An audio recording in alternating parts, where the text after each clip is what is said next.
सबको आपकी मूवी होगी फेवरेट हैरी पॉटर। Yes. तो यूनिवर्सिटी को हैरी पॉटर के हॉगवर्ट्स में तब्दील कर दिया जाए तो कैसा लगेगा? ऐसा ही कुछ हुआ लाहौर के गवर्नमेंट कॉलेज यूनिवर्सिटी में। कितना मज़े का लग रहा है ना कि आप पाकिस्तान में ही ये चीज़ देख रहे हैं और आपको कोई बाहर की मूवी नहीं देखनी पड़ी, अपने ही मुल्क की यूनिवर्सिटी। इसी पर बात करेंगे। वलीद साहब ने हमें ज्वाइन किया, फिल्म डायरेक्टर हैं। वलीद साहब, बेहद शुक्रिया वक्त देने के लिए। सबसे पहले तो ये चीज़ जो कि यकीनन आम शहरी के जहन में भी होगी कि ये मुनफरिद आइडिया कैसे आया, क्या सोच थी इसके पीछे कि अच्छा हमने ये करना है? जी, फिल्म का आइडिया इस तरह आया कि हमें we really wanted to do something different.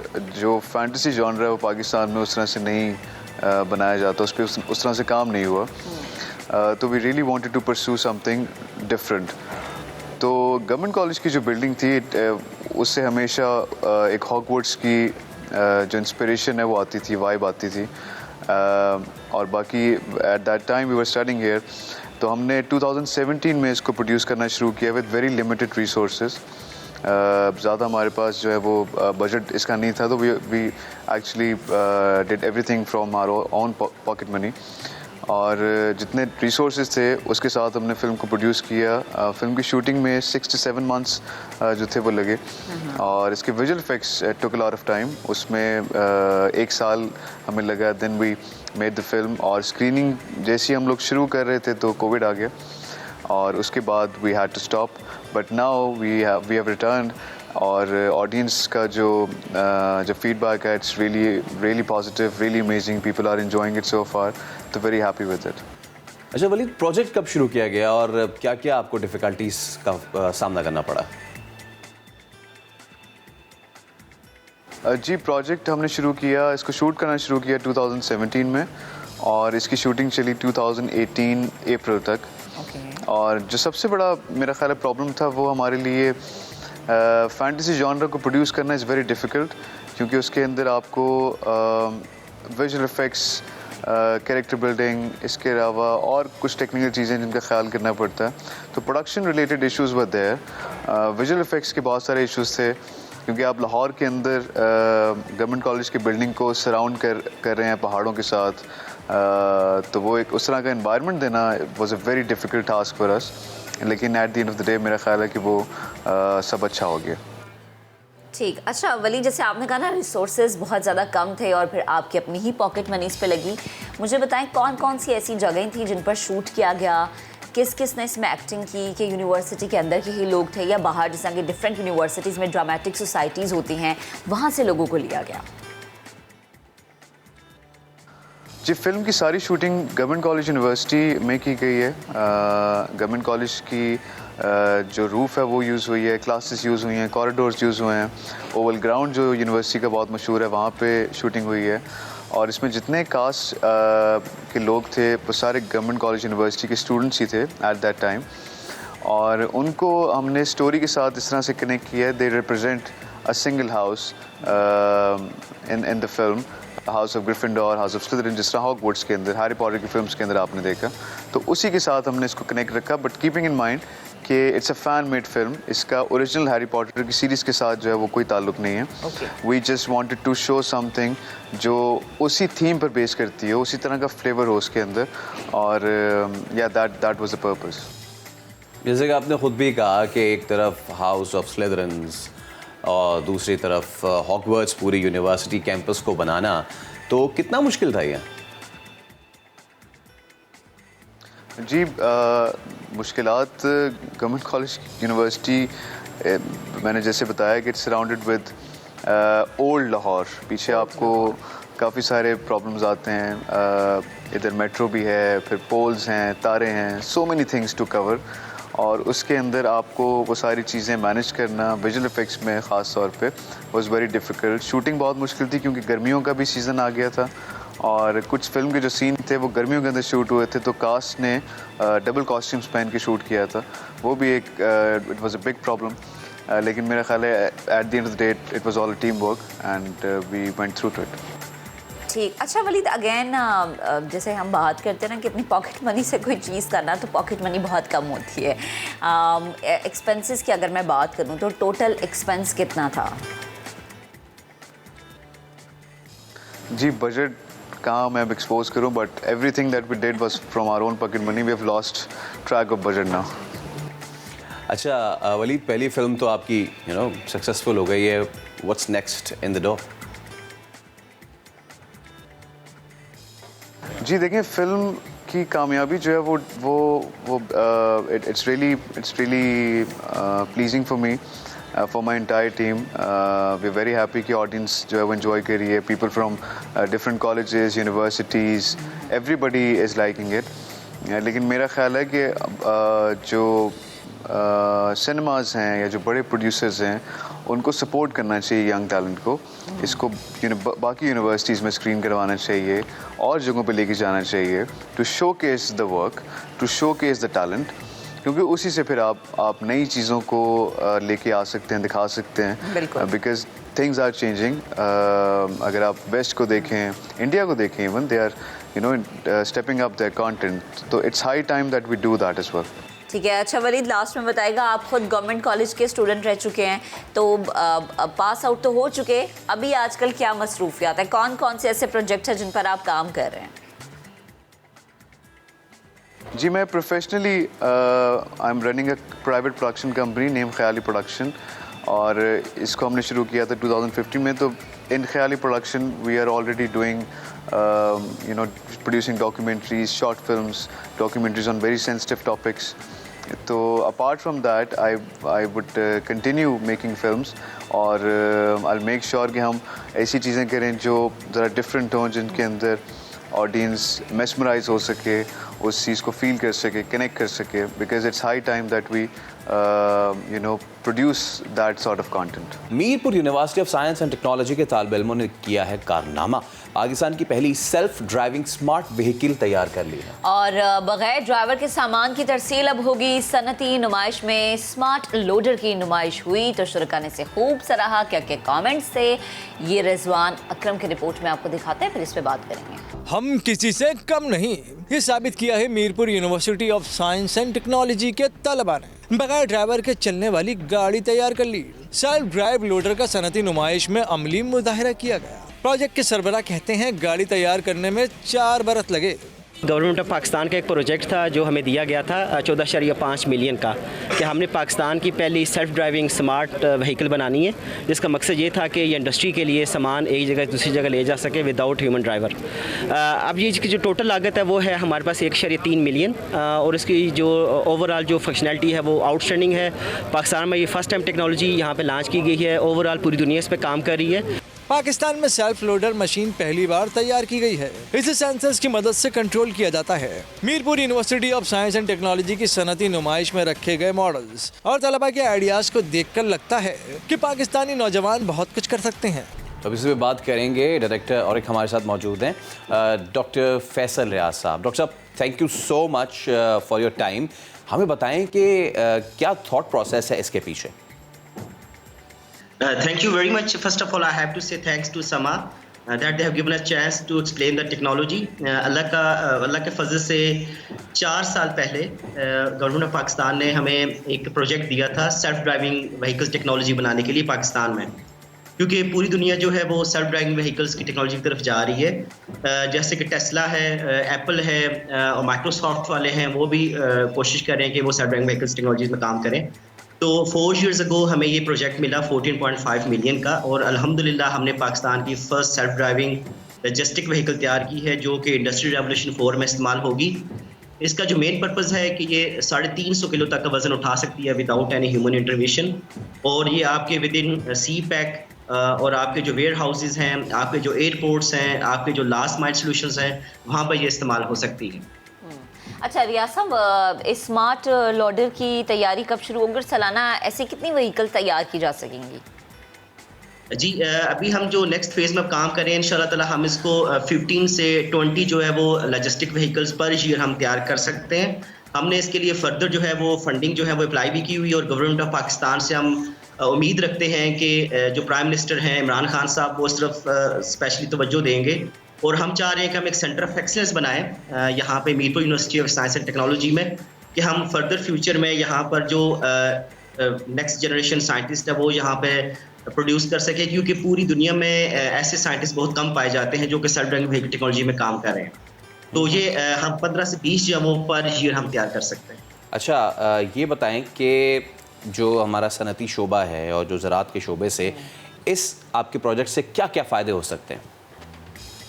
जी बिल्कुल एग्जैक्टली हम इसको एज अ ऑटोनमस ट्रैक्टर इस्तेमाल कर सकते हैं खेतों के बीच में, और विदाउट एनी, यानी कि अगर आपका एक प्रॉब्लम है वहाँ पे वेदर जो है वो बड़ा सीवियर किस्म का है और आप चाह रहे हैं कि आपके जो हैं वो वहाँ पर फसलों को काश्त किया जाए, तो ये एज ऑटोनमस ट्रैक्टर इस्तेमाल हो सकता है। अगर आप चाहते हैं कि फसलों को एक जगह से दूसरे तक लिया जा सके फील्ड्स के अंदर, तो ये एज अ लोडर इस्तेमाल हो सकता है। अगर आप इंडस्ट्री सनती शोबे में चाहते हैं कि सप्लाई चेन तक वेयर हाउसेज का सामान तेजी से पहुँचाया जाए, क्योंकि लेबर जो है वो पूरी वर्ल्ड में शॉर्टेज हो रही है, जैसे स्पेसिफिकली जापान के अंदर, और वो पाकिस्तान से रिक्वेस्ट भी कर रहा है कि उनको लेबर दी जाए, तो हम उसकी जगह उनको टेक्नोलॉजी दे सकते हैं, बहुत ज़्यादा ज़रिए मुबादला कमा सकते हैं।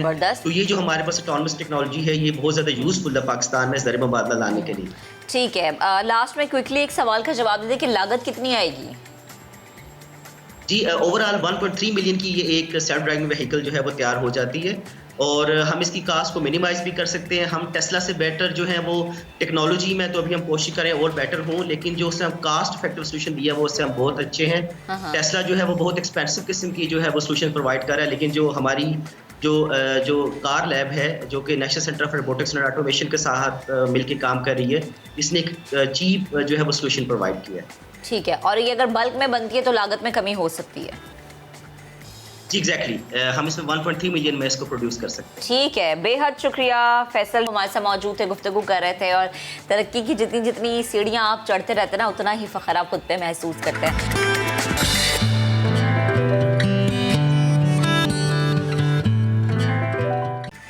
Welcome back. अब हम बात करेंगे इलाज की, यानी अब आप कहेंगे किस इलाज की? बहुत सारी चीज़ों के इलाज की, लाइक आपको फ्लू है, फीवर है, गला ख़राब है, आपके जोड़ों में दर्द है, पट्ठों में दर्द है, आप क्या कर सकते हैं? दवा खाएंगी? नहीं, मैं दवा नहीं खाऊंगी, यहाँ पर बैठ कर बिल्कुल कोई दवा नहीं खाऊंगी। रंगों से इलाज होगा। रंगों से क्या पेंट करेंगी? क्या करेंगी? पेंट भी नहीं करूंगी। अब जो बात मैं बताने जा रही हूँ आप लोग हैरान हो जाएंगे। यूँ तो बीमारियों का कई तरीके से इलाज किया जाता है, जैसे हम कह सकते हैं कि उनमें एलोपैथिक होता है, होम्योपैथिक तरीका होता है, यूनानी दवाइयाँ इस्तेमाल होती है, और भी बहुत सारी चीज़ें। मैंने ये नहीं की, बिल्कुल नहीं की। लेकिन जो लोग करते हैं ये अब उनके लिए भी है। कराची के सैयद गुल मोहम्मद जो हैं वो कलर थेरेपी से बीमारियों का इलाज करते हैं। समझ आ गई अब कि मैं कैसे कहती हूँ? क्या कहते हैं कि पेंट। हाँ, अच्छा, वैसे मेरे लिए भी बड़ी हैरान कुछ चीज़ थी कि आप कलर्स के थ्रू किस तरह से किसी डिजीज़ का इलाज कर सकते हैं, क्योंकि हमने ये ज़रूर सुना था, ठीक है, कलर आपकी पर्सनैलिटी को बहुत ज़्यादा इफेक्ट करते हैं, लाइक ब्लैक हो गया, रेड, ग्रीन, ब्लू, आप सुबह सुबह उठें और जो सुबह का क्लियर स्काई होता ग्रीनरी है, आप देखिए, आप सुबह की ग्रीनरी होती है तो यकीनन फ्रेश तो है, लेकिन मुझे ये नहीं पता था कि बीमारियों का इलाज होता है। बीमारियों का देखा है, वो एक बीमारी नहीं है बल्कि बहुत सारी बीमारियां हैं, और इन बीमारियों से आप निजात पा सकते हैं, छुटकारा हासिल कर सकते हैं। लेकिन अब आप कह रहे होंगे कि भाई इनके खुदा ना खास्ता कोई साइड इफेक्ट तो नहीं है, क्योंकि हम जब भी कोई मेडिसिन लेते हैं, कोई भी एंटीबायोटिक लेते हैं, तो हम कहते हैं इसके साइड इफेक्ट भी होते हैं, लेकिन इस तरह की थेरेपी का कोई साइड इफेक्ट नहीं है, और सस्ता भी है, खस्ता भी इलाज है, यानी फ़ौरन से हो जाएगा, घर में रंग मौजूद होंगे। लेकिन ये इलाज करना कैसे है, सबसे बड़ा सवाल यही है। तो गुल मोहम्मद साहब हमारे साथ मौजूद है, स्टूडियोज़ में हमें ज्वाइन कर चुके हैं। अस्सलाम वालेकुम, गुड मॉर्निंग, कैसे हैं आप? अच्छा सर, ये तो हमने सुना, जैसे फैसल ने जिक्र भी किया, कि सुबह के वक्त आप अगर फ्रेश ग्रीनरी देख रहे हैं, ठंडी हवा ले रहे हैं, तो आपका मूड बड़ा अच्छा हो जाता है। लेकिन कलर्स के थ्रू एक नहीं बल्कि बहुत सारी बीमारियों का इलाज, लाइक आपके सर में दर्द है, आपको फ्लू है, आपको बुखार है, गला ख़राब है, शोल्डर्स पेन है, नीज पेन है, ये कैसे मुमकिन है? ये ऐसे मुमकिन है, एक तो ये जो थेरेपी है ये प्योर नेचुरल थेरेपी है। जैसे अल्लाह फरमाते हैं कि हमने दिन की रोशनी में तुम्हारे लिए शफा रखी है, साथ साथ हमें जो है सूरज की रोशनी में रेनबो कलर्स दिखाते हैं। वो सारे कलर्स हमारी बॉडी में होते हैं, ठीक है। उन्हीं कलर के डेफिशिएंट या एक्सेस होने की वजह से हमें बीमारियां होती हैं। अब साथ साथ अल्लाह ताला ने ये किया है कि हमारे दोनों हाथ और पाँव में तमाम बॉडी के ऑर्गन के पॉइंट्स बनाए, सारे ऑर्गन्स के पॉइंट हैं। अब जो भी डिजीज़, जो भी प्रॉब्लम होगी, उस ऑर्गन में हम ये देखते हैं कि उस ऑर्गन में किस कलर की कमी है, ज़्यादती है, उनको बैलेंस करते हैं, चीज़ें फ़ौरन ठीक हो जाती हैं। कुछ तो फ़ौरन ठीक हो जाती हैं, कुछ टाइम टेकिंग होती है, लेकिन बीमारियाँ अल्हम्दुलिल्लाह इस थेरेपी में क्योर हो जाती हैं। ओके, लाइक जैसे अगर मतलब आपको बीमारी का कैसे पता चला? आपने एक शख्स को देखा, आप मुझे या फैसल को देख रहे हैं, आपने किस तरह अंदाज़ा लगाया कि हमें क्या बीमारी है या क्या डिजीज़ है? देखिए, कुछ तो चीज़ ऐसी होती है कि आपके चेहरे से पता चल जाता है कि फेस बता रही होती है कि आपको क्या प्रॉब्लम्स हैं, कुछ चीज़ें पता चल जाती हैं। कुछ चीज़ें ऐसी होती हैं कि आप खुद बता रहे होते हैं कि हमें ये सिम्टम है, ये इश्यूज़ आ रहे हैं, तो उसके हवाले से जो है ना पता चल जाता है। अब जैसे मेरा डायग्नोस करने का तरीका ये होता है कि जब पेशेंट होता है उससे मैं बहुत सारे क्वेश्चंस करता हूँ, यानी कि जो भी पेशेंट मेरे पास आता है आधा पौन घंटा लग जाता है। सारी डिटेल्स जब मैं उससे लेता हूँ तो मुझे टेस्ट कराने की ज़रूरत नहीं पड़ती। मुझे ये पता चल जाता है कि कौन कौन से ऑर्गन में क्या क्या प्रॉब्लम है और इन फ्यूचर कौन से ऑर्गन ख़राब होने वाले हैं। ओके। तो उसकी मैं ट्रीटमेंट करता हूँ, अल्हम्दुलिल्लाह इसका रिजल्ट बहुत अच्छा है। जैसे फर्ज कर लेते हैं कि किसी को फ्लू है, किसी को क्या मुझे फ्लू है, वाकई मुझे फ्लू है, तो ये इसका क्या ट्रीटमेंट है? ये बेसिकली एक एलर्जी होती है, ये मौसम चेंजिंग एलर्जी होती है। मौसम चेंज होने से अभी सीजनल हो रही है। अभी फॉर एग्जांपल मैं आपको कलर ये लगाता हूँ, उंगलियों पे 2-3 जगह पे लगाऊंगा, विदिन 5 to 10 मिनट्स ये बिल्कुल ख़त्म हो जाएगा। ये रनिंग नोज़ हो या फ्लू या स्नीजिंग हो रही है या एलर्जी, विदिन 5 to 10 मिनट्स बिल्कुल गायब हो जाएगा। आप हैरान हो जाएंगे कि जैसे नामो निशान नहीं था फ्लू का। अच्छा, फौरी। मैं क्या लगवा सकती हूँ? बिल्कुल श्योर। कैसा लगवा? जी बिल्कुल लगवा सकती हूँ। हाँ प्लीज़। बिल्कुल, मैं लगवाती हूँ, मैं देखती हूँ और मैं क्या करूँ? आप थोड़ा सा मैं क्या करूँ? मैं उधर जाती हूँ। आप मैं एक काम करें, आप उठ के वहाँ चलिए। मैं उठ के उधर जाती हूँ और फिर मैं देखती हूँ कि ये जो कलर्स लग रहे हैं हाथों पे, और ये इन कलर्स का लेफ्ट हैंड दिखा, लेफ्ट हैंड पे जी, ये उल्टे हाथ पे रंग लग रहा है। अच्छा, ये देखिए, मैं आपकी बात बता रहा हूँ, ये आप देखें कि ये हमारे फिंगर पे ये एक बीच में पॉइंट ये उठा हुआ होता है थोड़ा, ये बेसिकली रिप्रेजेंट करता है हमारी नोज को। ओके, ठीक है, तो हम यहाँ पे इस एरिया में पूरा इसको स्काई ब्लू कर, स्काई ब्लू जो है बेसिकली हीट प्रोड्यूस करता है। ओके, इसी तरीके से इस फिंगर पे भी कर देते हैं। अच्छा जी, ठीक है। ये जो आपके फिंगर्स के उठे हुए पोर हैं, इन पे आपने जी ये कर दिया, यानी नोज के पॉइंट पे वो, ये तो स्काई ब्लू हो गया। अब आप करने अच्छा जी, अब सीधे हाथ पे ये है येलो कलर। येलो की क्या तासीर? येलो कलर बेसिकली ये करता है कि जो वाटर है आपके जो फ्लो हो रहा है उसको वाटर को स्टॉप कर देगा। Okay, running water, running nose के लिए। ओके, ठीक है जी, येलो भी लग गया। येलो जो है वो स्टॉप करता है, येलो लाइट ऑरेंज स्टॉप, फिर left, again left. Okay, again left पे ऑरेंज की क्या तासीर है? ये बेसिकली आपके जो परमानेंट कर देता है, ये जो आपके रनिंग नोज हो रहा है उसको फिर स्टॉप बिल्कुल कर देगा, पक्का कर दिया उसने। और ये जो हम ब्लैक लगा रहे हैं, हाँ ब्लैक का, अच्छा, ब्लैक बेसिकली हर तरह की एलर्जीज को खत्म कर रहा होता है। All right, so black is anti allergic colour. Anti allergy. अच्छा, एक चीज़ और मैं आपको बताऊँ। अच्छा जी, दोनों थम्स पे जो है ना ब्लैक का एक और बहुत बड़ा काम है कि ये देख रहे होंगे कि मैंने भी एक ब्लैक के कुछ पॉइंट्स लगाए हैं। ये 100% कंप्लीट प्रिवेंशन है कोरोना वायरस की। ओके, और ऑल टाइप ऑफ जो भी एलर्जीज होती हैं, सब हर तरह की, कोई भी आपको इन्फेक्शन नहीं होगा। और ये मैं दिखा भी रही हूँ, मेरे कैमरा मैंने ईद मुबारक। आपको कुछ ना कुछ फील भी हो रहा है। एग्जैक्टली, मुझे थोड़ा रिलैक्सिंग फील होना शुरू हो गया है। हाँ, मतलब बड़ी ज़बरदस्त चीज़ है ये, और ज़बरदस्त माशाल्लाह से। अच्छा, एक और सवाल है मेरे जहन में, आप करें। हाँ, अच्छा, जैसे कि ये तो हो गया कि मैं आपके पास आई और आपने मुझे ट्रीटमेंट बता दिया। अब जो लोग देख रहे हैं, अगर घर में बैठे हुए कुछ करना चाहे, वो कहेंगे हम खुद ही रंगों से खेल हाँ, ये बताएं कि जैसे आपने हम अभी बता दिया कि भाई मैं यहाँ पे कर लूँ, अब लोग कह रहे हैं चलो जी अब मैं खुद ही से करना शुरू कर देता हूँ, तो वो खुद से करेंगे तो भी ठीक हो जाएगा? जी देखिए, असल में होता ही है कि जैसे मैं यहाँ पे बता रहा हूँ या फिर किसी को ऑनलाइन बता रहा हूँ, तो मैं एक जनरल ट्रीटमेंट देता हूँ। ओके, जो जनरल ट्रीटमेंट से ये है कि मोस्टली लोग ठीक हो जाते हैं, मतलब आराम आ जाता है। लेकिन अगर आप चाहते हैं कि कंप्लीट ट्रीटमेंट हो और वो बीमारी बिल्कुल ठीक हो जाए, तो वो पेशेंट का पूरा डेटा लेना पड़ता है। सही। उसके फिर वो जो ट्रीटमेंट तैयार होती है वो प्योर उस पेशेंट के लिए होती है, और वो उसी के लिए होती है, और वो बहुत ज़बरदस्त फास्टेस्ट रिजल्ट होता है उसका। अच्छा, दुनिया भर में इसको किस तरीके से प्रैक्टिस किया जाता है, ये बताएं। देखिए, एक तो ये कि ये जो टेक्निक है, जैसे कलर थेरेपी में बहुत सारे तरीके हैं, लेकिन ये जो प्योर मार्कर से डायरेक्ट ऑर्गन के पॉइंट्स पे मैं कर रहा हूँ, ये एक बिल्कुल न्यू रिसर्च है, तकरीबन कोई 8-10 साल से।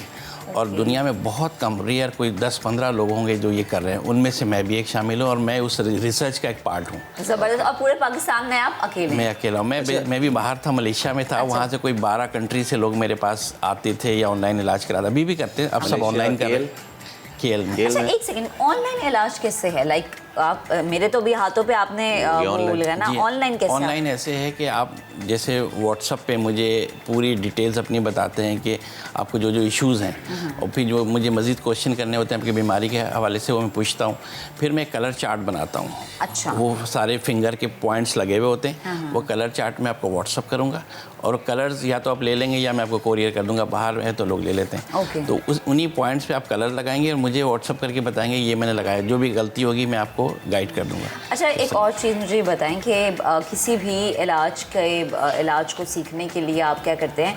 कोर्सेज करते हैं, जी। आपने पढ़ाई करनी होती है, जी। लेकिन इसके लिए क्या, ये थेरेपी सीखने के लिए आपने क्या मुकम्मल तालीम हासिल की, ऐसी एक स्पेसिफिक एजुकेशन है कि आप वो हासिल करते हो और फिर इन थेरेपीज़ की तरफ आते हैं? देखिए मैं तकरीबन कोई 12-15 साल से 15 साल ऑलमोस्ट हो गए होंगे कि मैं मुख्तलिफ थेरेपी में हूँ। जैसे कोरियन थेरेपी है, सुजोक थेरेपी जिसको बोलते हैं, सुजोक थेरेपी, एक्यूपंक्चर, एक्यूप्रेशर है, TCM है, इसके बाद आयुर्वेदिक है, और ये सारी थेरेपीज़ मैं ऑलरेडी 12-15 साल से कर रहा था। ओके। ठीक है, तो वही प्रेशर पॉइंट यही होते हैं, टेक्निक्स अलग अलग होती हैं।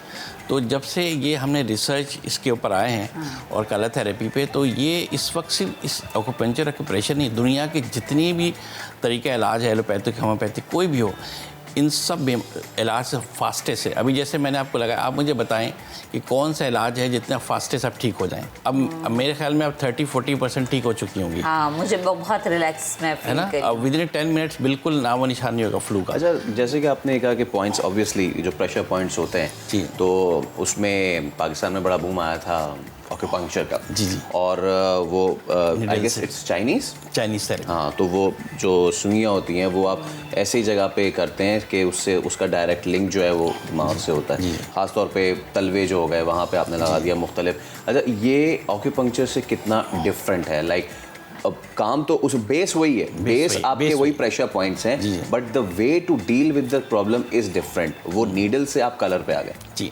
एक्चुअली जो एक्यूपंक्चर जो उसका जो एक टेक्निक है वो ये है कि जो भी आपके ऑर्गन होते हैं, जब आपको कोई डिजीज़ होता है उस ऑर्गन में छोटे छोटे मैक्रो में से आप देख सकते हैं कि बॉल्स बन जाते हैं उस पॉइंट पे। तो निडल से आप बॉल्स को बस्ट करते हैं और डेली बेसिस पे करें तो एक टाइम होता है कि वो बॉल्स बनना ख़त्म हो जाते हैं तो बीमारी ठीक हो जाती है। लेकिन कलर से ये होता है कि ये तो प्योर नेचुरल है ना, हम कोई चीज़ इंजेक्ट नहीं करें, हमें ये पता होता है कि ये किस कलर की कमी या एक्सेस है यहाँ पे, तो उसको सिर्फ कलर से बैलेंस करते हैं, ठीक हो जाती हैं। तो उसमें हमें कुछ वो नहीं करना पड़ता। बहुत से लोग डरते भी हैं एक्यूपंक्चर से कि सुइयाँ चुभाते हैं इस तरह से, तो ये बहुत इफेक्टिव है। अच्छा सर, मैं एक लास्ट में क्विकली से क्वेश्चन करना चाह रही हूँ कि कहते हैं कि रंगों का आपकी ज़िंदगी पे बहुत ज़्यादा असर होता है, और फिर रंगों की सिलेक्शन एक बहुत मुश्किल काम है कि आपकी पर्सनालिटी पे कौन सा रंग सूट करे या आपकी पर्सनालिटी किस रंग में ज़्यादा अच्छी लग रही है। अब जैसे मैं ये पूछना चाहूँ कि सुबह का वक्त है, दोपहर का वक्त है या रात का वक्त है, अकॉर्डिंग टू यू एक इंसान सर्दियों में या गर्मियों में किस तरह के कलर्स को ज़्यादा सेलेक्ट करें? क्योंकि हमने अक्सर देखा है कि आप नाम निकाले ना गूगल पे, नीचे लिखा होता है मवाफिक रंग, इसके लिए सफ़ेद है, काला है या सब्ज़ है, कोई भी। जी देखिए, एक्चुअली वेदर के हवाले से आजकल जैसे सर्दियां हैं तो जो आप कह रहे हैं ना green colour basically cooling effect देता है। ठीक है, अब ये स्काई ब्लू है, हीट प्रोड्यूस करता है। तो अभी डिपेंड करता है कि अच्छा आपको बहुत सारी बीमारियां होती हैं तो हम कभी कभार ये करते हैं कि सजे से इस कलर के कपड़े पहन लें। जैसे आप स्काई ब्लू आप कपड़े पहन के रखेंगे तो आपको इतनी सर्दी नहीं लगेगी, हीट दे रही होगी। और यही आप ग्रीन पहने और सर्दी में कहीं घूमे फिरें तो आपको पता चलेगा और ज़्यादा कूलिंग ज़्यादा बढ़ जाती है। तो इस तरह के बहुत से हर कलर है, उसके अलग अलग हुए, लेकिन जी ठीक, थैंक यू सो मच। और ये आपने जिसको कहते हैं ना गुलों में रंग बाद नौ बहार चले, हाँ वाह, तो ये रंग जो है वो कितनी अहमियत के हामिल है। खुदा ताला की कोई भी चीज़ बनाई हुई है ना, वो इस पीछे कोई ना कोई मकसद।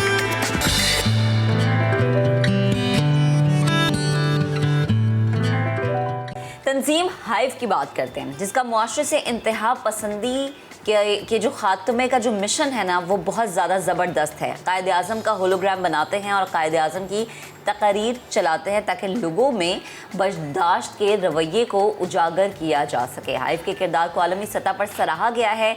Nelson Mandela Graca Machel innovation award दिया गया है। हाइव पाकिस्तान की पहली और वाहिद समाजी तंजीम है जिसने बेटर टुगेदर के उन्वान से अपनी समाजी असरात की मुहिम के लिए Nelson Mandela Graca Machel innovation award अपने नाम किया।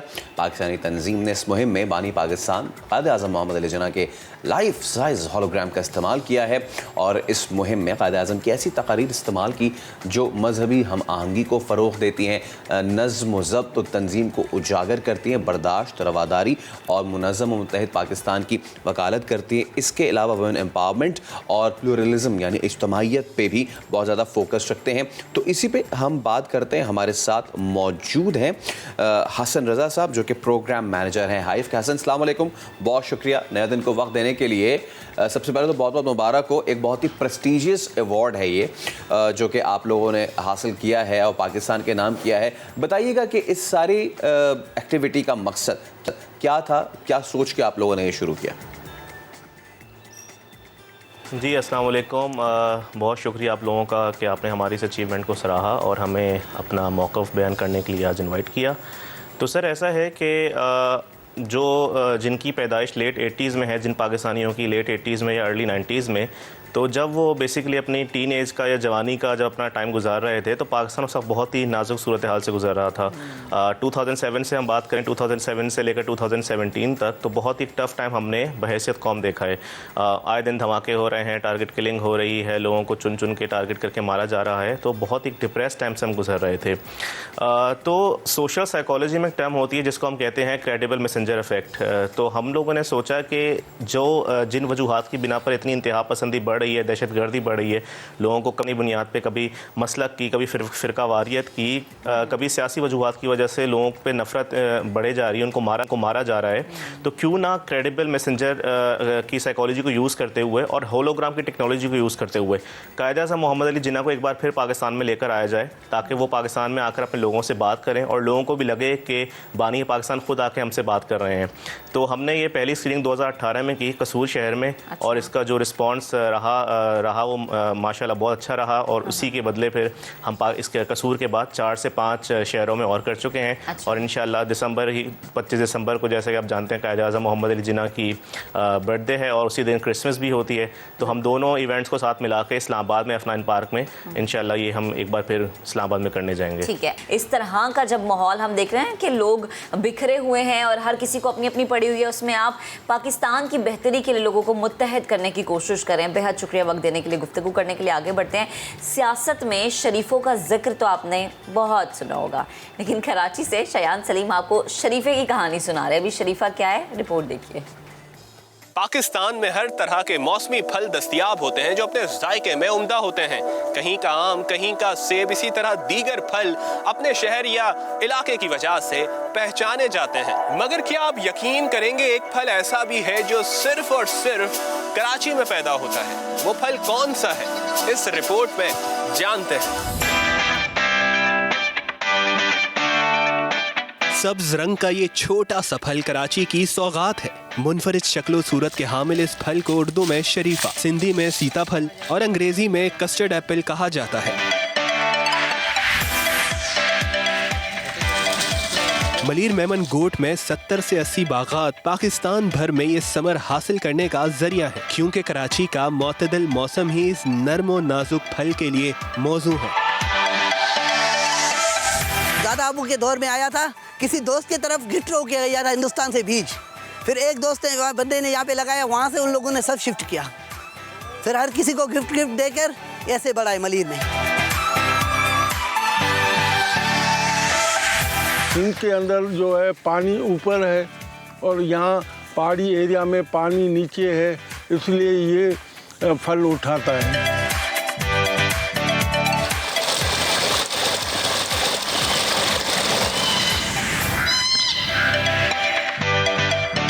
शरीफे की पैदावार इसकी देखभाल से गहरा ताल्लुक रखती है। यही वजह है कि एक पेड़ अगर एक साल में 1000 शरीफे पैदा करता है तो दूसरे बरस ये तादाद 300 तक महदूद हो सकती है।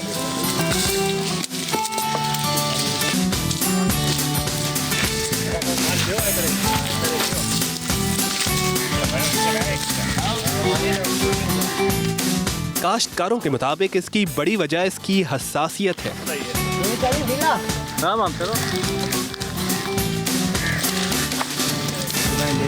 शरीफे की दरख्त की खूबी ये है कि दीगर फलों के दरख्तों के मुकाबले में इसे पानी वाफर मिकदार में नहीं चाहिए होता, मगर ये दरख्त होता नाजुक है।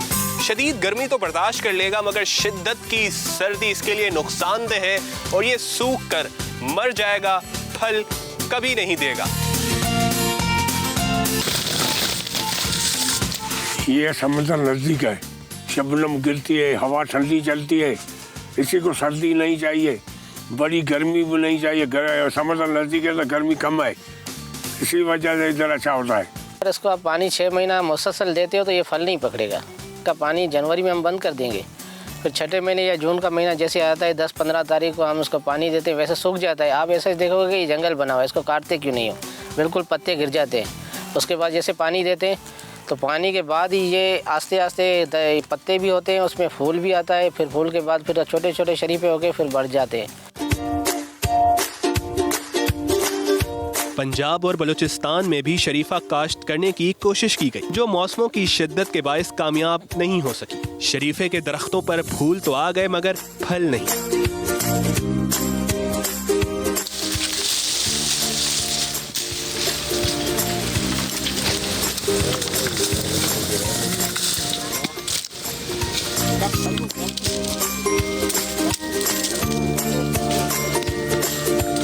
यही वजह है कि ये फल कराची से लाहौर, मुल्तान, इस्लामाबाद समेत दीगर शहरों में सप्लाई किया जाता है।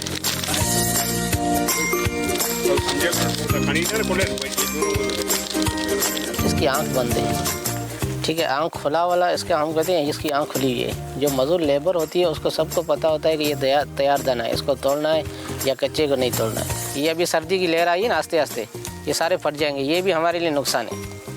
ये सारे फट जाते हैं, फिर इसके बाद जब जनवरी का महीना आएगा तो आप बागात में आके देखोगे ये सारे काले होंगे, सारे काले हो जाएंगे, फिर इसका रेट भी नहीं होता है, कोई लेता भी नहीं है। अगर इसका जायका चखना है तो नवंबर में चखें। नवंबर में ऐसा इसका जायका होता है सबसे मीठा, जैसे आप शहद खा रहे हो। पंजाब में मैंने सर्दी में नहीं होता है ना, उधर सर्दी पड़ी है, सर्दी में नहीं होता है। वो हिंदर में हुआ था, सर्दी लगी तो वो झाड़ी जल गया। पैदावार महदूद होने की वजह से शरीफा न सिर्फ महंगा होता है बल्कि तोल के बजाय फी दाने के हिसाब से फरोख्त किया जाता है।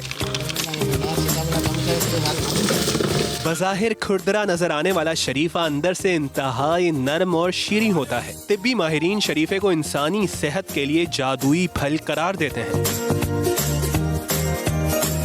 इसमें जिंक भी है, हमें जिंक चाहिए। इसमें विटामिन सी भी है, इसमें सारे B6 विटामिन हैं, इसमें कॉपर भी है, मतलब मिनरल्स भी हैं, विटामिन भी हैं। तो ये पैक्ड है विद एंटीऑक्सीडेंट्स। तो एंटीऑक्सीडेंट्स वो ज़रिए हैं हमारी बॉडी में जो सारे रेडिकल्स, जो बुरी टॉक्सिटी और सारे रेडिकल्स आपकी बॉडी में होते हैं, उनको वो मतलब एक दीवार बन के खड़ा हो जाता है। काश्तकारों के मुताबिक कुछ साल पहले तक पाकिस्तान का शरीफा मिडिल ईस्ट में बरामद होता था, मगर भारत शरीफे की काश्त और एक्सपोर्ट में सबसे आगे है। इसलिए पाकिस्तानी शरीफे की एक्सपोर्ट अब बराए नाम भी नहीं रही। शरीफा खुश जायका फल होने के साथ नायाब भी है, जिसके लिए सिर्फ कराची की आबो हवा और मिट्टी साजगार है। मलीर के बागात में कई बरसों से ये मनफरद फल काश्त किया जा रहा है, जिसे खालिस्तान कराची का फल कहना दुरुस्त होगा। बस जरूरत है इस फल के बागात की तादाद बढ़ाने की, ताकि ये ज्यादा से ज्यादा पैदा हो। कैमरामैन फैसल आगाई के साथ शायान सलीम, समा, कराची। अहम खबर है ये भी, और अच्छी खबर है कि तिब्बी माहिरीन जो हैं अब वो बेहतरीन तरीके से रिसर्च कर सकेंगे। पाकिस्तान में पहली बार वबाई अमराज के मुख्तलिफ वेरिएंट्स की तशखीस के लिए बाकायदा तौर पर लैब काम करेगी। और WHO के ताउन से कराची में प्रोफेशनल पब्लिक हेल्थ लैब ने काम शुरू कर दिया है। इसकी तफसीलात जानेंगे मुदस्सिर नज़ीर की रिपोर्ट में। आम वबाई अमराज फैलाने वाले जरासीम और उनके वेरिएंट्स की जीनाती लेवल पर तशखीस अब पाकिस्तान में पहली बार मुमकिन हो गई है। कराची के डाउ अस्पताल में ये लैब कैसे काम कर रही है, आइए देखते हैं।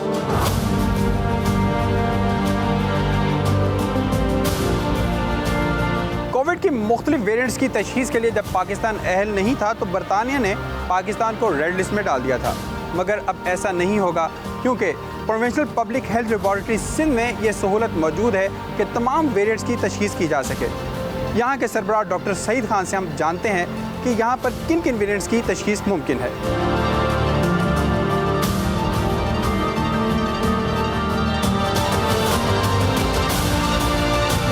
डॉक्टर साहब, अब जो अब नया वेरिएंट आ रहा है ओमिक्रॉन, सबसे पहले क्या वो डायग्नोज इसी लैब में होगा?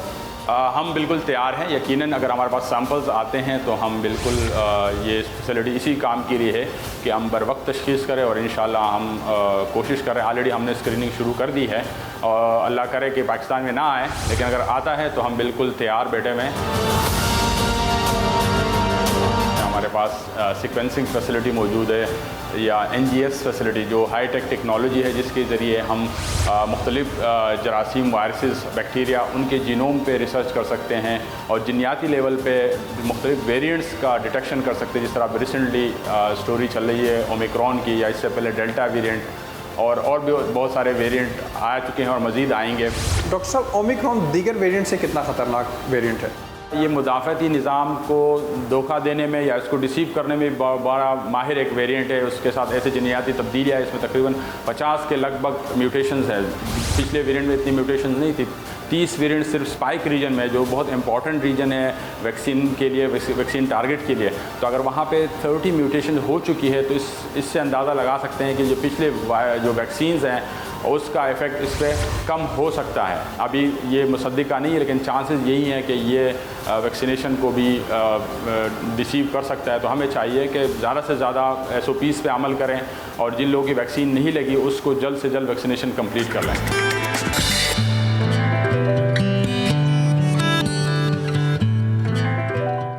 ओके जी, वेलकम बैक। फैसल, कभी बॉक्सिंग की है? आपको किसी को पिटवाना है? हाँ, एक बंदे को। ऐसा नहीं कर रहे, देखें नहीं, वो मेरे बड़े भाई हैं, आपके हस्बैंड, मैं ऐसा नहीं कर सकता। नहीं, अरे मैंने तो कहा ही नहीं। अल्लाह अल्लाह, अरे मेरे मियाँ वैसे भी सो रहे हैं और ये वो ना देखे तो बेहतर है। पाकिस्तानी बॉक्सर मोहम्मद वसीम की हम बात करें। मोहम्मद वसीम ने कोलंबिया से ताल्लुक रखने वाले आलमी नंबर 3 बॉक्सर को शिकस्त देकर कौम का सर कर दिया है फख्र से बुलंद। और दुबई के बॉक्सिंग एरिना में होने वाले मुकाबले में मोहम्मद वसीम ने कोलंबियन बॉक्सर को शिकस्त देकर WBC का सिल्वर टाइटल अपने नाम किया है। और इससे काबिल पाकिस्तान के मोहम्मद वसीम 12 बाउट्स जीत चुके हैं, जबकि सिर्फ एक में उन्हें शिकस्त हुई है। कोलंबियन बॉक्सर मोहम्मद वसीम से ज़्यादा तजुर्बेकार थे। वो 26 फाइट्स में हिस्सा ले चुके थे। उन्होंने 13 हरीफों को नॉकआउट किया था कि बरेरा को 3 में शिकस्त हुई थी। तो इस वक्त स्टूडियो में हमारे साथ मौजूद है लेजेंड बॉक्सर मोहम्मद वसीम। उनको हम वेलकम करते हैं। वसीम भाई, अस्सलाम वालेकुम, बहुत शुक्रिया नियाज़न को वक्त देने के लिए। बताइए, टाइटल जीतने के बाद आप कैसा महसूस कर रहे हैं? वालेकुम अस्सलाम। काफ़ी अच्छा फील कर रहा हूँ, प्राउड फील कर रहा हूँ। अल्हम्दुलिल्लाह दूसरी दफ़ा WBC सिल्वर वर्ल्ड चैम्पियन बना और ये एक बड़ी फ़ाइट थी। WBA वर्ल्ड टाइटल एलिमिनेटर भी लाइन में था, तो इंशाल्लाह अब क्वालिफाई भी किए दोनों टाइटल्स के लिए। होपफुली इंशाल्लाह नेक्स्ट ईयर वर्ल्ड टाइटल के लिए फ़ाइट करूँ इंशाल्लाह। अच्छा वसीम, फाइटिंग के दौरान क्या हुआ? मैं चाहूँगी कि ज़रा हमारे नाजरीन जो कैमरे के उस पर बैठे ना, इस वक्त नाश्ता वाश्ता करें, ज़रा स्टोरी सुने वो आपकी। बरेरा एक बहुत ही टॉप क्लास का फाइटर है। वर्ल्ड रैंकिंग WBA में नंबर 3 पे, वो नंबर 3 पे था जब मेरी फ़ाइट उससे नहीं थी। तो स्टिल मतलब आई थिंक अब वो शायद उसका रैंकिंग अब फाइट के बाद नीचे आया होगा, लेकिन वो उसकी 25 फाइट्स थे, उसके सिर्फ 3 लॉस थे। वो भी उसमें 2 वर्ल्ड टाइटल थे, एक जो है उसका ड्रॉ था। तो काफ़ी टफ फाइट थी, टफ चैलेंज था काफ़ी। वो मुझसे ज़्यादा प्रोफेशनल बॉक्सिंग में उसका एक्सपीरियंस भी ज़्यादा था। और रीजन जो है लातिनो और जो है कोलंबियन और WBA WBO इंटरनेशनल वो सब के चैम्पियन भी रहे हैं। तो रिंग उसके साथ शेयर किया। अल्हम्दुलिल्लाह काफ़ी मज़बूत फाइटर था, लेकिन मैंने जो मेहनत की थी वो मेहनत मेरा रंग लाया। अल्हम्दुलिल्लाह मैंने उसको बीट किया और चैम्पियन बना। ज़रा मुलाकात करवाते हैं लियारी की फंटास्टिक 4 बहनें ऐसी हैं जिन्होंने अपने बाप की मोहब्बत और जो उनका एतमाद था उसका जवाब किस तरह से दिया, अनथक मेहनत से दिया और कम उम्री में ही बॉक्सिंग के रिंग में अपने सामने आने वाले हर हरीफ को शिकस्त दे दी। एक बहन तो आलमी रैंकिंग में 14वें नंबर पर है जबकि दूसरी बहन नेशनल चैम्पियन है। तो फैसल ने ज़रा गुफ्तगू की है उनसे, दिखाते हैं आपको।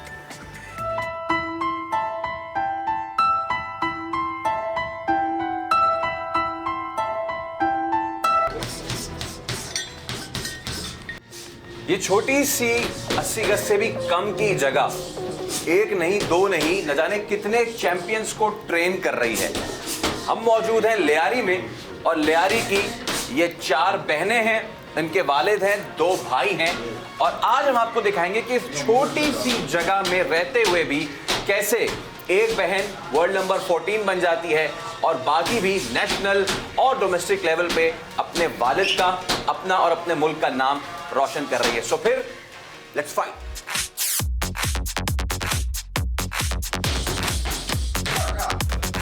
तो लियारी की ये फैंटास्टिक 4 बॉक्सर गर्ल्स हमारे साथ मौजूद हैं। एक ही घर में ये चारों बहनें हैं। हमारे साथ मौजूद हैं आसिया, बख्तावर, निम्रा और मानून मौजूद है हमारे साथ। तो सबसे पहले सबसे बड़ी कौन है? कैसी चल रही है पंचिंग और प्रैक्टिस और रनिंग?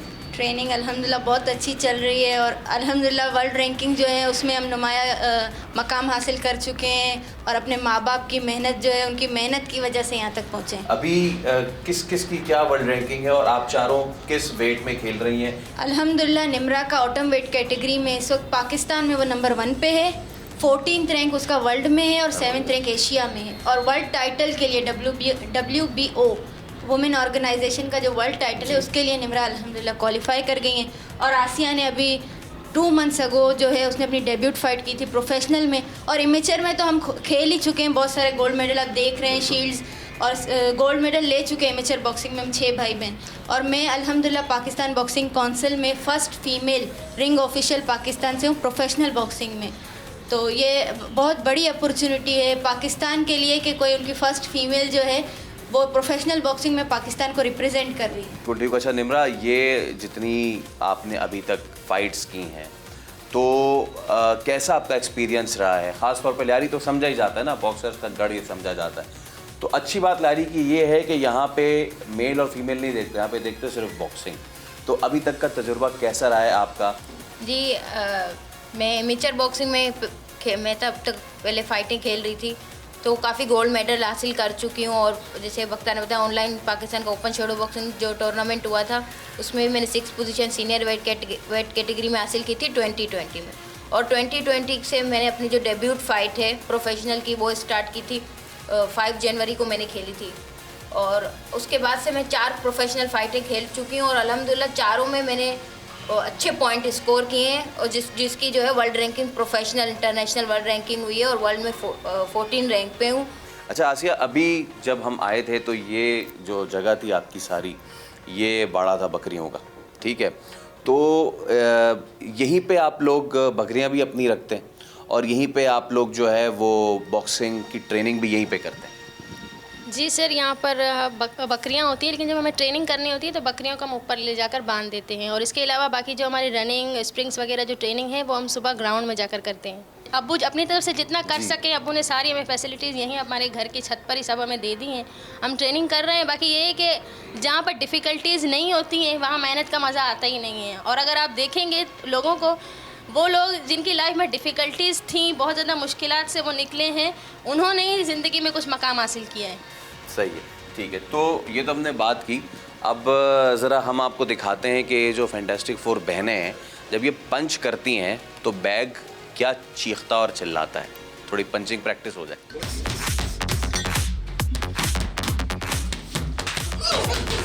जहाँ पे खेल बहुत ज़रूरी है उसके साथ एजुकेशन का सिलसिला भी नहीं रुकना चाहिए। तो ज़रा बताएं आप चारों क्या क्या पढ़ रही हैं?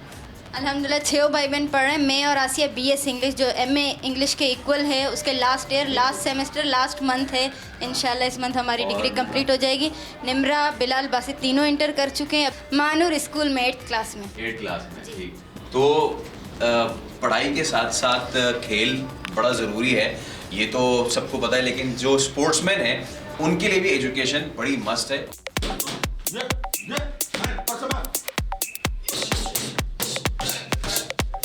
मालूम, मुझे ये बताएं, सबसे छोटी हैं आप, ठीक है, लेकिन किसी से भी कम नहीं है। अगर आप चारों बहनों में कभी हो फाइट, तो सबसे अच्छा फाइटर कौन है, कौन जीतेगा, सबसे तेज और जोरदार पंच किसका है?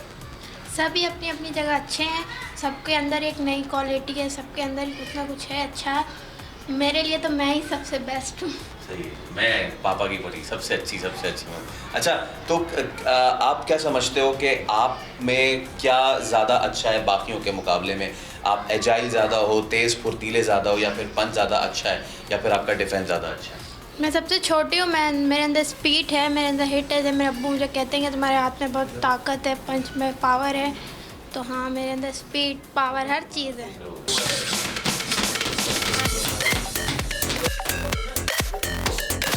अच्छा, फादर जो हैं वो इनके ट्रेनिंग कराते हैं, तो आसिया ये बताएं कि जो वालिद की बड़ी लाडलियाँ होती हैं बेटियाँ जो होती हैं, लेकिन जब वो बाप ट्रेनर होता है और वो भी बॉक्सिंग का ट्रेनर, तो उस वक्त लाड प्यार दिखाता है कि उस वक्त वो ट्रेनर के तौर पे सख्ती करता है? जी, वैसे तो जो अब्बू हैं, हम 6 सिबलिंग्स हैं, सबको इक्वली ट्रीट करते हैं, किसी को कम ज़्यादा नहीं, बिल्कुल इक्वली ट्रीट करते हैं हर चीज़ में।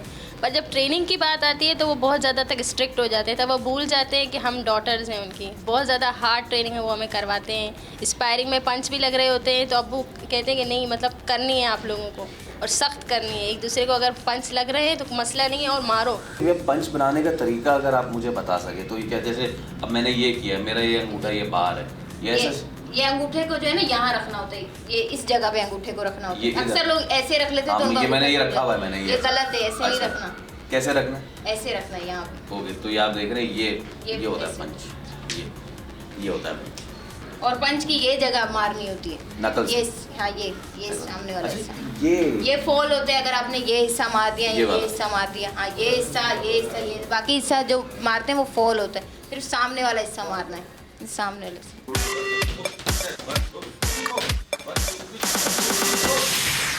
ओके अंकल, कितना टाइम हो गया आपको ट्रेन करते हुए बहनों को? तो मुझे 4 साल हो गए। 4 साल। अच्छा, यहीं पे सारी प्रैक्टिस कर रहे हैं? देखते हुए तो ये बचपन से आ रहे हैं मुझे, क्योंकि मैंने 38 साल 40 साल पहले बॉक्सिंग की। पहला फाइट था वो कैंसिल हो गया, फिर घरेलू हालात ऐसे थे कि मैं नहीं कर सका था, लेकिन मैं ट्रेनिंग कंटिन्यू करता रहा। जब मेरे बच्चों ने देखा, बड़े बेटों को शौक हो गया, फिर ये लोग तो करते रहे घर में, जो है वो प्रैक्टिकल रह गया था। सही, माशाल्लाह प्रैक्टिकल। जब इस लोग ने बोला बाबा हम भी सीखते हैं, मैं बोला ठीक है। मैंने सब बच्चों को बुला लिया, मैं खुद ट्रेनर हूँ, ट्रेनिंग देने शुरू हो गया। ये सीखा क्या है, नेट से ये बड़े बड़े बॉक्सरों की बॉक्सिंग देख के, इनके पाँव, इनके ये चीज़ें, तो थोड़ा बहुत जहन में था, थोड़ा लोगों को कुछ इन्होंने सिखाया, कुछ हमने सिखाया इनको, एक दूसरे को सिखा के माशाल्लाह जब तक। अच्छा, ये तो किसी फिल्म का सीन लग रहा है कि बाप जो है वो अपने बच्चों को सिखा रहा है। वैसे तो एक फिल्म है भी ऐसी, लेकिन अंकल ये बताएं कि आपकी बेटियां माशाल्लाह, आपको फ़ख्र होता होगा, बच्चे भी आपको फ़ख्र होता होगा, आगे इनको कहाँ जाता हुआ देखना चाहते हैं? देखो, एक तो हम हैं सादे आदमी, जैसे आपने कहा ना किले फतह करना है, सादे आदमी हैं हम, इसी मिजाज के हैं कि हम अपने वतन के लिए कुछ करो। अब तुम निकले हो, एक चीज़ ने, अल्लाह ने तुम्हें, अब इससे पूरी दुनिया में मैं तो बोलता हूँ कौन सा किला फतह करोगे, सब सबको लहराओ और दुनिया को ये मैसेज दो कि हम देखो, लड़कियाँ भी बहादुर कौम है, हम बहादुर सच्चा होता है, हम सच्ची कौम है, हम जिंदा कौम है।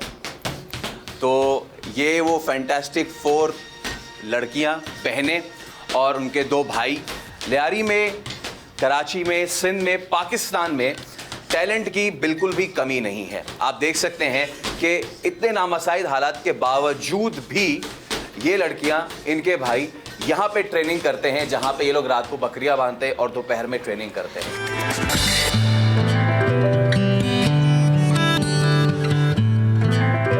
Welcome back. अब मौसम का जिक्र करें, और अगर कराची की बात करें, सर्दी आ गई है, लेकिन अभी मुकम्मल तौर पर इसके असरात महसूस है। मैं भी ढूंढ रहा हूँ। हाँ, ढूंढता है। कोई नजर नहीं आ रही। होता यही है कि सर्दी जो है वो उस रूठी हसीना की तरह हो गई है जो कभी हाँ करती है और कभी ना। किसी दिन अगर सर्द हवाएं चलने लगे तो अगले दिन मौसम जो है वो अजीब सा हो जाता है, मुतदिल। दिन में गर्मी होती है, शाम होते ही ना गर्मी ना सर्दी होती है। लेकिन क्या होता है ये समझ नहीं आता है। एक अजीब सी कंफ्यूजन होती है। ये कराची की सर्दी और मोहब्बत कुछ एक जैसे ही हो आगे अजीब सी सिचुएशन है, समझ नहीं आ रही। दिल में तो आती है, समझ नहीं आती। समझ नहीं, वन साइडेड सर्दी इसको हम कह सकते हैं कि समझ में नहीं आती कि ये सर्दी है भी या नहीं। लेकिन अब होगा क्या? होगा ये कि महकमा मौसमियात का कहना है कि कराची का मौसम आइंदा चंद रोज में सर्द होने का इम्कान है, यानी वीकेंड जो है वो सर्द होगा। ठंडा ठंडा वीकेंड गुजर सकता है। और आज के बाद मतलब जब फ्राइडे होता है ना तो हमारी खुशी तो इसलिए भी ज़्यादा होती है क्योंकि हमें पता होता है कि अब वीकेंड शुरू हो गया है। अच्छा जी, इस पर बात करने के लिए सरदार सरफराज साहब हमारे साथ मौजूद हैं और उनसे हम जानते हैं कि कराची में एक तो ये कि एक तूफ़ान बनने जा रहा है जवाद नाम का, उस पर भी बात करेंगे। सरदार साहब, सबसे पहले कराची के मौसम पे मैं आपसे कमेंट लेना चाहूँगी।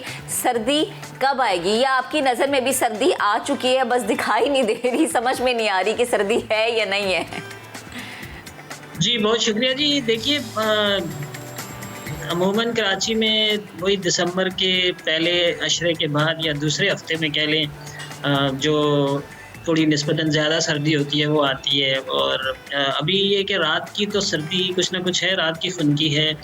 टेम्परेचर वही 16, 17, 18 इस रेंज में चल रहे हैं, लेकिन ग्रेजुअली यानी ये ऊपर एक 4 तारीख से लेके 6 दिसंबर तक नॉर्थ में GB, कश्मीर और KP और हो सकता है इस्लामाबाद में भी कहीं कहीं हल्की से दरमियानी बारिश होगी, पहाड़ों पर बर्फबारी भी हो सकती है। तो वो वेव जब गुजर जाएगी यानी 6 दिसंबर के बाद फिर कुछ ज़्यादा सर्दी आने का है इम्कान कि उसमें अभी आपने नोट किया होगा कि दिन के टेम्परेचर असल में खासे 32-33 की रेंज में चल रहे थे और अब ये कि ग्रेजुअली वो भी नीचे आएंगे। जब वो मिड-20s में आ जाएंगे यानी 24-26 की रेंज में और फिर रात के टेम्परेचर सिंगल डिजिट के करीब यानी 10-12 डिग्री तक, तो ये उम्मीद है कि दिसंबर के मिड तक जाके इस तरह की सिचुएशन होगी और फिर आपको सर्दी ज़्यादा देखने को मिलेगी।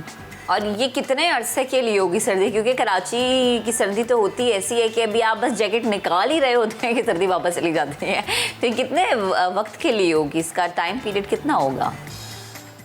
देखिए, जो सर्द तरीन महीना होता है ना कराची के लिए भी और पूरे पाकिस्तान की बेशतर जगहों तकरीबन तमाम ही जगहों के लिए वो जनवरी का महीना सर्द तरीन होता है। तो जनवरी के अंत तक तो ज़ाहिर रहेगी, यानी मिड दिसंबर या 10 दिसंबर के बाद आप कह लें कि शुरू हो जाएगी एक वेव। तो जैसे मैंने आपसे कहा ना कि 6 या 7 दिसंबर से आ जाएगी एक वेव सर्दी की।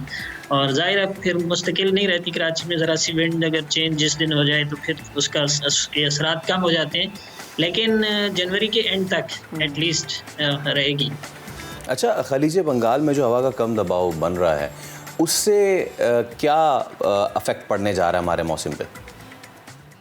उससे हमारे इस एरिया पे कोई इफेक्ट नहीं पड़ेगा, इसलिए कि वो बहुत दूर बना है और ये सीज़न ऐसा है यानी दिसंबर का महीना, इसमें ना इस तरफ उनकी किसी भी डिप्रेशन या तूफान वफान के इस तरफ वेस्ट की तरफ मूव करने के चांसेस बिल्कुल भी नहीं होते। इसलिए कि जो अपर एयर की विंड्स होती हैं वो उसको उस तरफ ही स्टीयर करेंगी मजीद। यानी इस वक्त वो सेंट्रल बे ऑफ बंगाल में, खलीज बंगाल के वस्त में समझ ले बनेगा आज शाम किसी वक्त, इस वक्त डिप्रेशन की शक्ल में मौजूद है। शाम तक साइक्लोन बन जाएगा तो फिर वो इनिशियली शुमाल मगरब यानी उनका जो उड़ीसा और आंध्र प्रदेश कोस्ट है उसके करीब आके फिर वो रिकर्व करके कलकत्ता और बांग्लादेश के साहिल की तरफ जाएगा। ठीक है। अच्छा सरदार साहब, एक तो ये भी बता दें कि जैसे अभी हम बात भी करते हैं कि वीकेंड यानी सैटरडे संडे कराची वालों के लिए ठंडा ठंडा साबित होगा, तो प्लीज़ ज़रा इस पर भी बताएगा। दूसरा कि जब हम पंजाब का रुख करें तो वहाँ पर तो स्मॉग की वजह से समझ में नहीं आता कि सर्दी ज़्यादा है, स्मॉग ज़्यादा है, क्योंकि लोगों ने घरों से बाहर निकलना भी कम कर दिया। आने वाले दिनों में इस वीकेंड पे नेक्स्ट वीक में पंजाब का मौसम कैसा रहेगा? मज़ीद ठंड होगी क्योंकि वहाँ की ठंड अभी तक खुश्क है, बारिश नहीं हो रही। जी, बारिश का देखिए मैंने आपसे जैसे जिक्र किया ना, ये एक वेव है जो 4 दिसंबर से लेकर 6 दिसंबर तक का इसका 2 से 3 दिन का दौरानिया है। उसमें ज़्यादा केपी के जो शुमाली इलाके हैं, चतराल, दीर, सवात, बालाकांड और इन इलाकों में, और हज़ारा डिवीजन, और इस तरह से उधर जीबी के गिलगित बल्तिस्तान के बेशतर इलाके, कश्मीर के बेशतर इलाके, उन एरियाज़ में तो उम्मीद है कि अच्छी बारिश हो जाएगी, किसी किसी जगह पर दरमियानी और किसी जगह पर अच्छी, और पहाड़ों पर जो ऊंचे पहाड़ हैं उन पर बर्फबारी भी होगी, हल्की बर्फबारी। और इस्लामाबाद तक में उम्मीद है कि इस स्पेल में कुछ ना कुछ हल्की या कहीं दरमियानी बारिश इस्लामाबाद में भी हो सकती है। ठीक है, इस्लामाबाद और फिर नीचे आ जाए आप गुजरांवाला और सियालकोट तक, और हो सकता है लाहौर में भी कुछ छींटे वींटे पड़ जाएं। लेकिन आपने जो स्मोक का जिक्र किया तो वो तो एक तरह से उस एरिया के लिए बड़ा स्पेसिफिक सा फिनोमेना है। वो तो पूरा ये महीना और अगला महीना, यानी वो तो जनवरी के एंड तक, बल्कि फरवरी के मिड तक ये इसी तरह से ऑन एंड ऑफ चलता रहेगा। सही है। और इस सीज़न में कुछ ज़्यादा, असल में इस विंटर सीज़न में कुछ जो बहुत ज़्यादा बारिशें मुतवक्की नहीं है। उसकी वजह ये है कि पैसिफिक ओशन में जो एक फिनोमेना बन जाता है, मामूल से कम टेम्परेचर रहते हैं, लानीना जिसे हम कहते हैं, तो उसके असरात ये होते हैं कि हमारे यहाँ विंटर सीज़न की बारिशें कम हो जाती हैं। सही है। सरदार सरफराज साहब, बेहद शुक्रिया वक्त देने के लिए, गुफ्तगू करने। जैसे हम विंटर सीज़न की बात करते हैं ना, तो ये कहना बेहद ज़रूरी है कि हम ये सोचते हैं कि अच्छा बारिश होगी तो शायद ठंड में इजाफा हो जाएगा, लेकिन अक्सर जगहों पर ऐसा नहीं होता। जैसे आप एक्सपीरियंस करें रावलपिंडी, आप एक्सपीरियंस करें गुजरांवाला या फैसलाबाद। चलें जी आगे बढ़ते हैं, हम ज़रा लाहौर का भी जिक्र कर लेते हैं। क्या होने जा रहा है लाहौर? क्योंकि जब मौसम सर्द होता है तो हर मौसम के अपने फल और अपने फूल होते हैं, तो इसी तरह खूबसूरती होती है हर मौसम की। तो गुले दाऊदी की नुमाइश की तैयारियां जो हैं वो लाहौर में जा रही हैं। अब खुशरंग फूलों ने जीलानी पार्क के माहौल को और भी खूबसूरत बना दिया। और जिस तरफ नजर जाती है ना, फितरत की रंगीनियां हमें एक दिलकश नज़ारा पेश करती हुई नजर आती हैं। इंतहाई खूबसूरत माहौल होता है जब ये एग्जीबिशन लगती है। आयशा तक की रिपोर्ट आपको दिखाएंगे। खुशनुमा फूल, मुअत्तर फिजाएं और रंगों की बहार, जिलानी पार्क में गुले दाऊदी की नुमाइश सजने को है तैयार। कौसे कज़ा के रंग बिखेरते फूल जहां सर्द रुत की नवीद सुना रहे हैं, वहीं फितरत की रंगीनियों का मुंह बोलता सबूत भी है। जिलानी पार्क में 200 इकसाम के 15 से जायद रंगों के 8000 पौधे नुमाइश के लिए सजाए जा रहे हैं। माली इसकी पूरी एक साल जो है पूरी देखभाल करते हैं, इसको बनाते हैं इस फूल को, और जैसे ही सर्दी थोड़ी सी बढ़ती है ये फूल जो है अपने पूरे जोबन पे आ जाता है, और फिर इसको जो है हम लोग यहाँ पे एग्जीबिशन के लिए रख देते हैं। शहरियों का कहना है कि फूल तो होते ही खूबसूरत हैं, मगर गुले दाऊदी अपनी दिलकशी और रंगों के हवाले से एक अलग ही मुकाम रखता है। हम जिलानी पार्क में आए हैं दोस्तों के साथ, तो बड़ा अच्छा लगा है, काफ़ी खूबसूरत फूल भी देखे हैं। ये एक तरह से ट्रीट है लाहौरियों के लिए, जो हॉर्टिकल्चर सोसाइटी और PHA मिल के उनको देता है। नुमाइश का इफ्तिताह 7 दिसंबर को होगा, मगर अभी से ही लोग इस खूबसूरत शाहकार का नजारा करने पहुंच रहे हैं। 400 खिले गुले दाऊदी के फूल ना चाहते हुए भी लोगों को अपनी तरफ मुतवज्जो कर रहे हैं। ये खुशनुमा फूल मजीद 10 रोज तक लोगों को दावत नजारा देते रहेंगे। कैमरामैन जवाद यहिया के साथ आयशा आता, समा, लाहौर।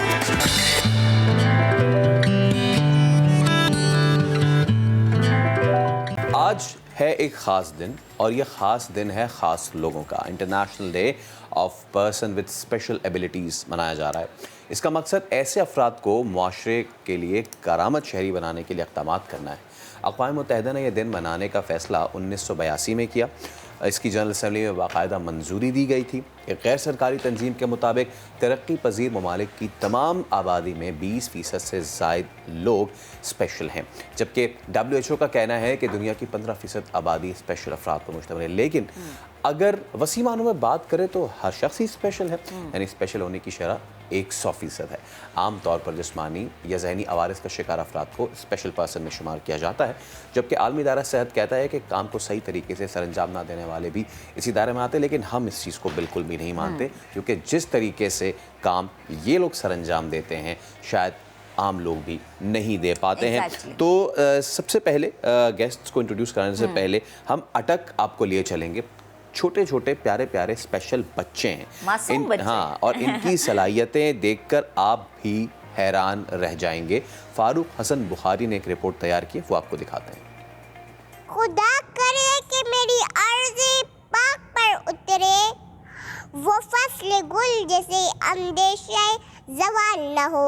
8 साल आयशा अटक की रहने वाली है, जिसे तकरीर करना उसके वालिदैन ने सिखाया है। सोचों के बदलने से होता है नया दिन, सूरज के चमकने को सवेरा नहीं कहते। अटक में स्पेशल अफराद के लिए सजी महफिल आयशा की तकरीर पर तालियों से गूंज उठी।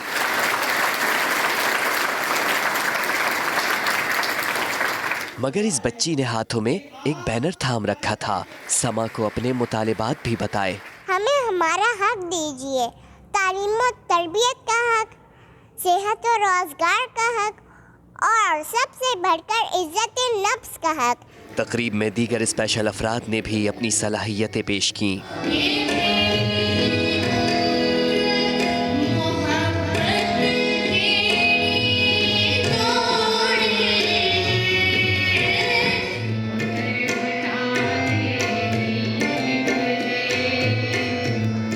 स्पेशल अफराद ने मुतालिबा किया कि उन्हें मुलाजमतें फराहम की जाए। हमारा जो कोटा है 3% वो बहुत कम है, इसको बढ़ा के 6% करना चाहिए, क्योंकि हमारी आबादी स्पेशल पर्सन की बहुत ज़्यादा है। पढ़े लिखे लोग मौजूद हैं, मेरे पास डबल MA MPhil वाले लोग मौजूद हैं जिनको नौकरियाँ नहीं मिलती। मैं गुजारिश करूँगा कि नाबीना और मजदूर अफराद के लिए हुकूमत कुछ करे। स्पेशल बच्चों में व्हील चेयर और दीगर इनामात भी तकसीम किए गए।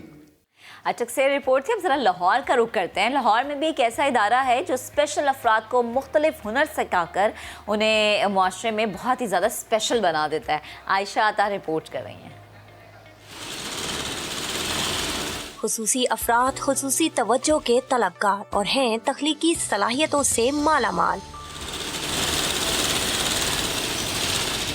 लाहौर का इदारा बहाली माजूरा, जहां खुसूसी अफराद को मुआशरे का बाइज्जत शहरी बनाने के लिए इन्हें मुख्तलिफ हुनर सिखाए जाते हैं।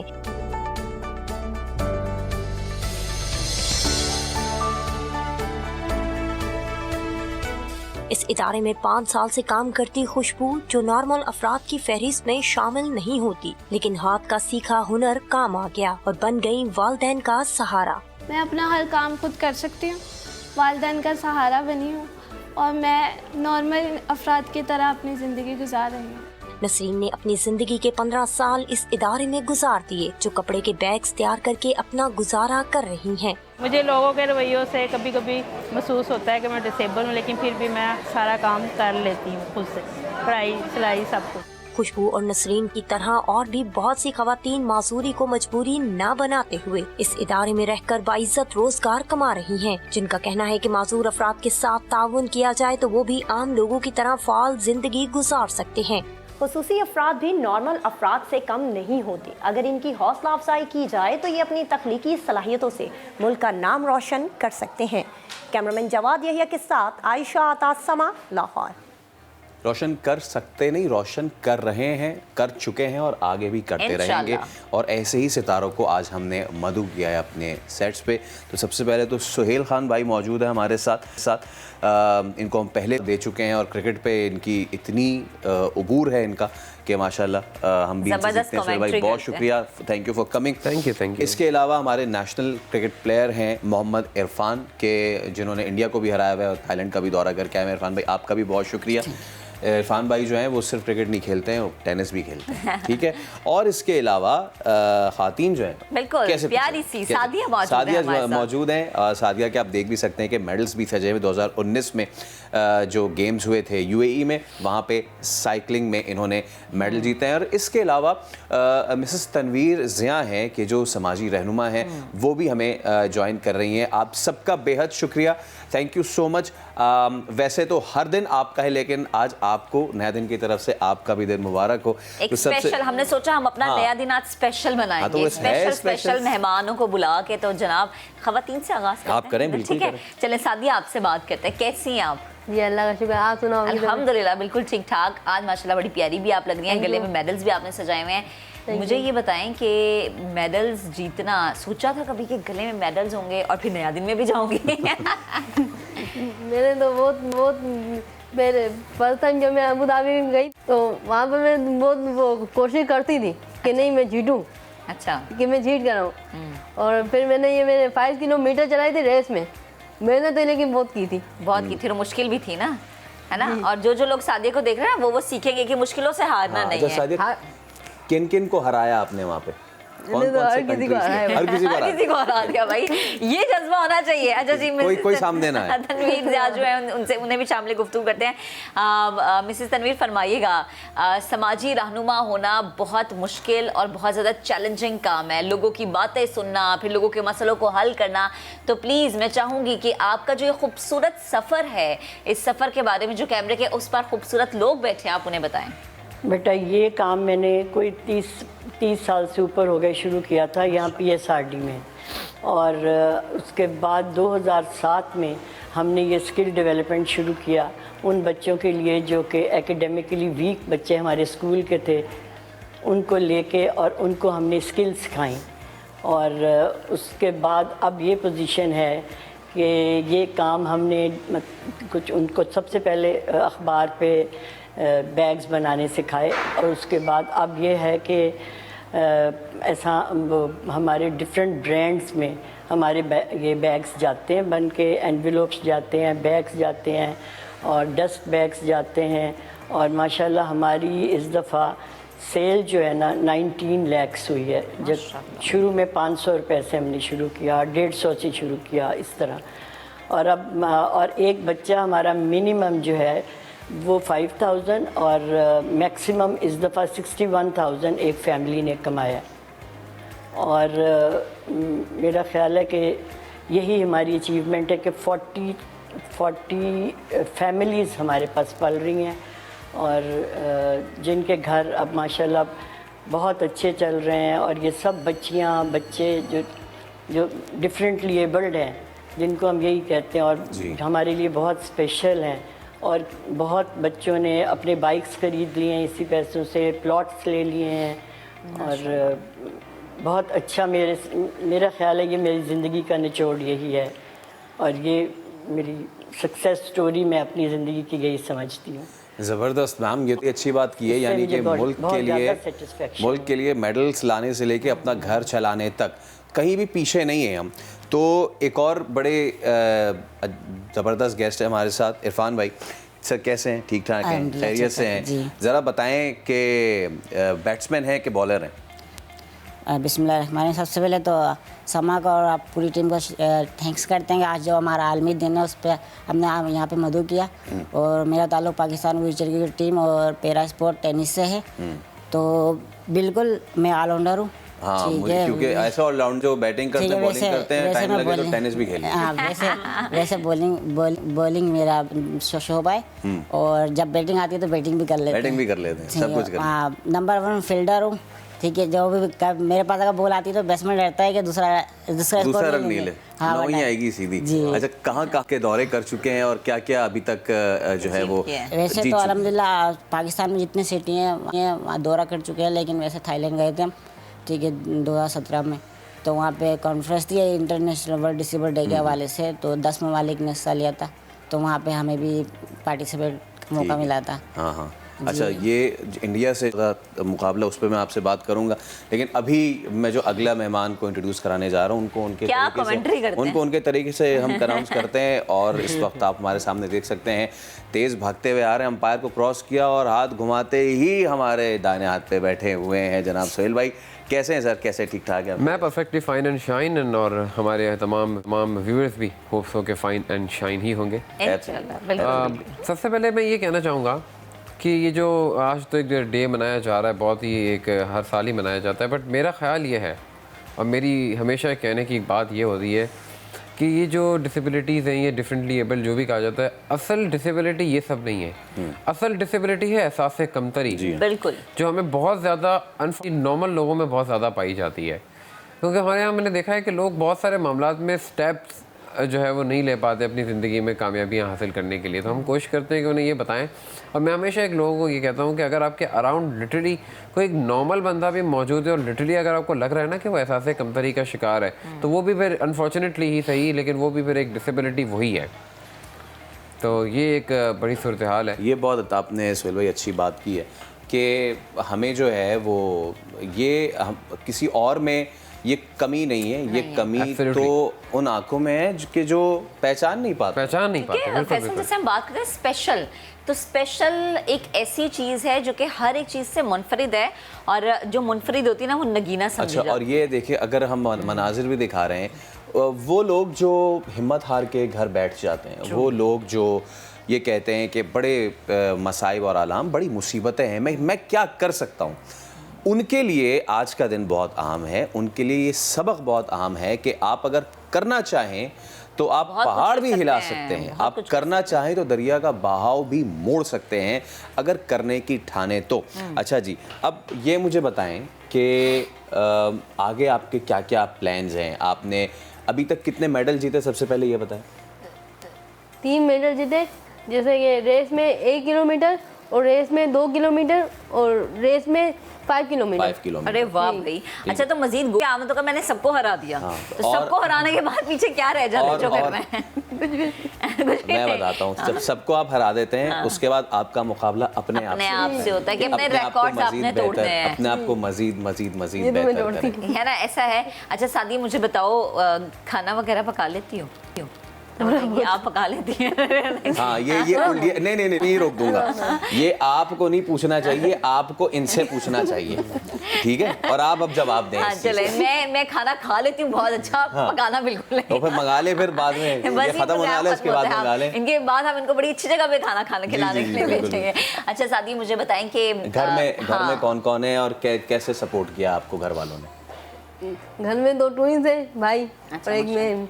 अच्छा, इकलौती बहन जी, फिर तो बड़ी लाडली होगी, सारी बातें मनवाती होगी, है ना? सबसे ज्यादा नखरे किससे उठवाती हो? अम्मा से, अब्बा से, दोनों से? जी, दोनों से। ये होता है ना इकलौती बहन होने का।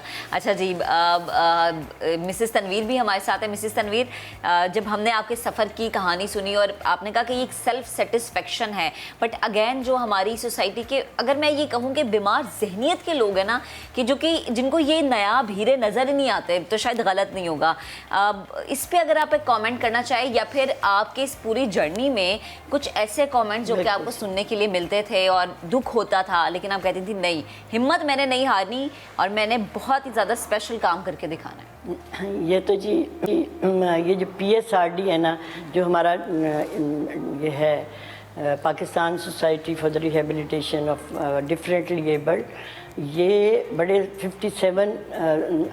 1957 से काम कर रहा है, और इधर आके हमारे जितने भी बच्चे और उनको हम उनको इतना सेल्फ कॉन्फिडेंस देते हैं कि स्कूल में भी और हर जगह, कि वो बच्चे आपको लगते ही नहीं है कि ये ज़रा भी किसी से फ़र्क है जैसा नॉर्मल बच्चों से। हम उनसे भी ज़्यादा हम इनको करते हैं। बच्चे हमारे हर जगह पहुंचे हुए हैं, हर ऊंची पोस्ट पे, कंप्यूटर्स में वो हैं, और ये आप देख लीजिए, ये कारोबार इन्होंने स्टार्ट किया और कहाँ से कहाँ 19 लाख की सेल हो रही है। तो ये सब इन्हीं बच्चों की बदौलत है ना। ये खुद भी कमाते हैं, अपने घरों को भी ले जाते हैं, और ये जो बचते हैं पैसे हमारे पास वो अदारे को देते हैं, ये ताकि इनका जो बिजली पानी, इनका खाना हम अरेंज करते हैं, इनकी बसेस लगी हुई हैं, इनको पिक एंड ड्रॉप मिलता है, और इनको रहने की, मतलब बैठने की बहुत अच्छी जगह है, और गर्मियों में ठंडी जगह और सर्दियों में भी हम इनको अच्छा हीटिंग अरेंजमेंट करके देते हैं। तो दे आर वेरी वेल, बहुत सेटिस्फाइड हैं बच्चे हमारे और बहुत खुश रहते हैं।